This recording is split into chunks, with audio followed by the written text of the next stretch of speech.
My name is Beth Schupp. My family runs Fair Hills Resort and Five Lakes Resort in near Detroit Lakes, Minnesota. And you say you estimate around how many visitors per year? Right around 3,000. So how are you feeling these days, Beth? I would say the general feeling is a little more optimistic than if we would have talked a couple of weeks ago.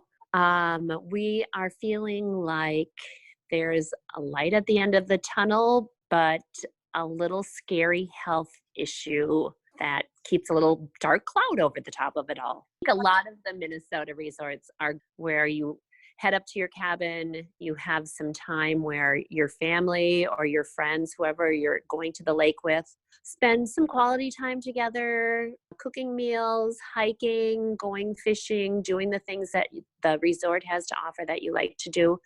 But for the most part, you're going as a family unit, and it's not a lot of socializing with other people at the resort.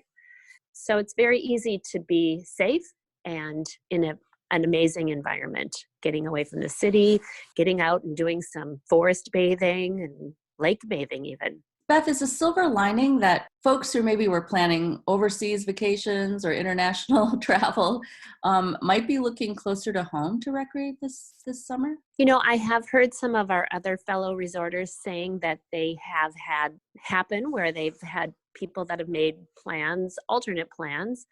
For sure, one time already where some fishermen were going to go to Canada on their annual tournament, and they are coming instead to Five Lakes Resort because they can't cross the border. So if there has to be a silver lining, I'm happy to provide a spot for them to get away. I would imagine that some of your customers, your visitors are seniors. Are you seeing maybe some anxiety from those folks as to whether they want to go through with their reservations? A lot of our reservations are multi-generational families. And I would say they are the ones that have canceled. For the summer so far, we've had 14% of our reservations cancel.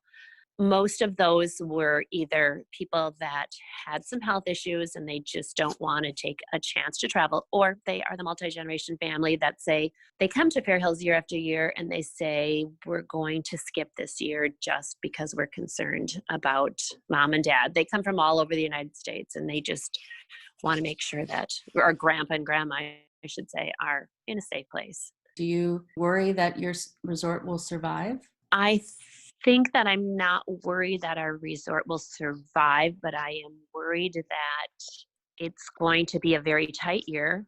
The Trump economy had this season looking the very best that it's looked in years. And last year was a really good year, as was the year before that. But then we had a little pandemic come in and the economy is, it's tough. A lot of things are happening and it's no fault of anyone except the coronavirus, which we don't know where it's lurking. So will many resorts lose their business? I hope not, but it's going to be a belt tightening year. There won't be a lot of improvements. There will be a lot of money borrowed, and hopefully next year will be a great year. And your Fair Hills Resort, you said there are some challenges there. What kinds of things are you thinking about in ways to retool it for this year? We think of Fair Hills as the opposite of social distancing. We love all the people that are there to come and join us for all the activities that we put out that are available for them. And we organize so many things that are fun for so many people to do together as a group. And that just is not going to be happening. So people that really look forward to those activities will find it a different place. And when we tell them we're not doing that, they say, it's okay, we're going to come anyway. So I think that's going to be hard to just not do our activities that we normally do. We also don't have kitchens in our cabins. So feeding 200 people for 3 meals a day is going to be a challenge that we've never done if we're going to try and do social distancing. But, my grandmother always used to say, if there's a will, there's a way. So we'll figure it out. We still have the main amenities that people are looking for, which is wide open spaces, the lakes that are calling everyone's names, and just getting away from it all with relaxation and your family, and hopefully taking some of the stress off of your normal days.